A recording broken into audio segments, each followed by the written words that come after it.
भी इंटैक्ट रखता है। इसकी एक मुख्य क्वालिटी है उसकी कैपेसिटी और परफॉर्मेंस। एक टीबी यानी कि 1 टेराबाइट डिस्क ड्राइव 1000 गीगाबाइट्स यानी कि 1000 जीबी के बराबर होता है, जिसमें 1 जीबी में 1 बिलियन बाइट्स होते हैं। डिस्क ड्राइव की परफॉर्मेंस डेटा रेट जैसे पैरामीटर्स के हिसाब से मेजर होती है, जो बताती है कि दिए गए समय में कितना डेटा रिट्रीव किया जा सकता है। अब दूसरे टाइप की सेकेंडरी मेमोरी के बारे में बात करते हैं, जो है ऑप्टिकल डिस्क। ऑप्टिकल डिस्क एक गोलाकार प्लेटर्स होते हैं जो अलग अलग साइजेस और स्टोरेज कैपेसिटीज में अवेलेबल होते हैं। जो सीडी होती है ना, वही एक ऑप्टिकल डिस्क कहलाती है। सबसे प्राचीन ऑप्टिकल डिस्क में वॉर्म CDR, CDRW, DVD और ब्लू रे डिस्क शामिल है। अब इसमें हम वॉर्म डिस्क या CD रिकॉर्डेबल डिस्क के बारे में जानते हैं।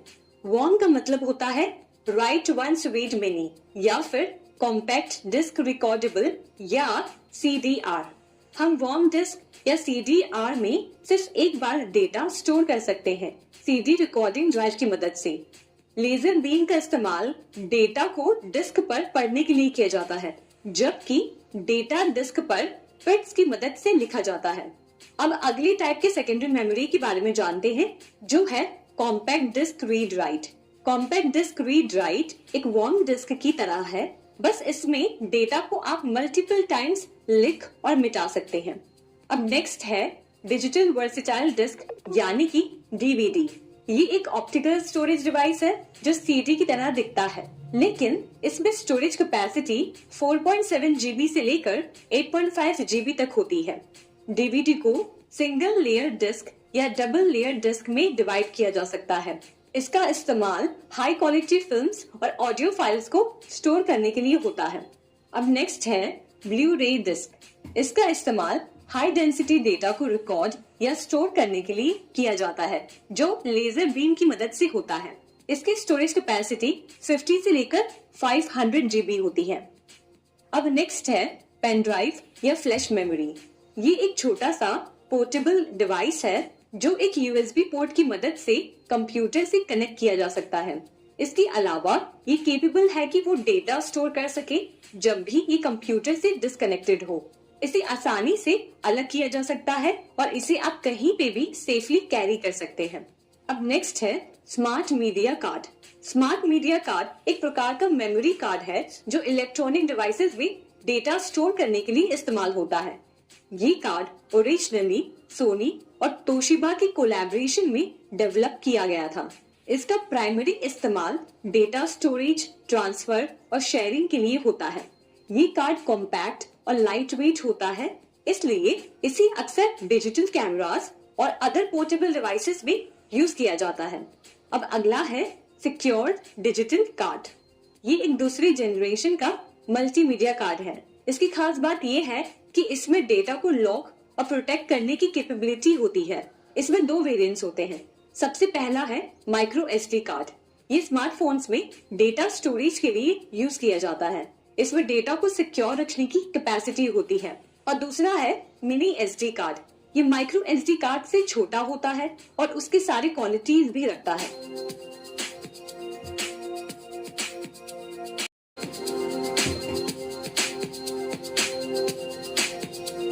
अब चैप्टर में आगे बढ़ते हुए हम जानेंगे कि आप अपने कंप्यूटर या लैपटॉप पर जो आपका कंप्यूटर सिस्टम है उसकी इंफॉर्मेशन कैसे निकाल सकते हैं। तो उसके लिए आप ये स्टेप्स फॉलो करें। सबसे पहले आप स्टार्ट मेन्यू पर क्लिक करें और फिर सेटिंग्स पर क्लिक करें। यहाँ सेटिंग्स में जाकर आप सिस्टम पे क्लिक करें और फिर उसके बाद नीचे स्क्रॉल करें तो यहाँ पर आपको देखिए अबाउट का ऑप्शन मिलेगा। अबाउट पे आप क्लिक करेंगे तो आपको यहाँ पे अपने लैपटॉप या आपके कंप्यूटर सिस्टम के बारे में सारी जानकारी मिल जाएगी, जैसे कि प्रोसेसर कौन सा है, यहाँ देखिए प्रोसेसर का नाम दिया गया है, फिर इसमें रैम कौन सा है, डिवाइस की ID क्या है और सारी डिटेल इंफॉर्मेशन। इवन यहाँ पे विंडोज 11 का कौन सा वर्जन है, ये भी सारी इंफॉर्मेशन इसमें दी गई है। तो इस तरीके से आप अपने कंप्यूटर पे प्रोसेसर की इंफॉर्मेशन, कौन सा ऑपरेटिंग सिस्टम है, रैम कितना है, ये सारी जानकारी इस स्टेप से जान सकते हैं। अब हम कंप्यूटर सिस्टम की जानकारी निकालने के लिए दूसरा तरीका देखते हैं, जो है सिस्टम इंफॉर्मेशन। आप मान लीजिए कि सिस्टम इंफॉर्मेशन एक तरह से बेस्ट टूल है जिसके जरिए आप कंप्यूटर सिस्टम के बारे में जान सकते हैं। तो इसके लिए ये स्टेप्स फॉलो करें। तो इसके लिए स्टार्ट मेन्यू पे क्लिक करें और यहाँ पर सर्च बार में सर्च करें सिस्टम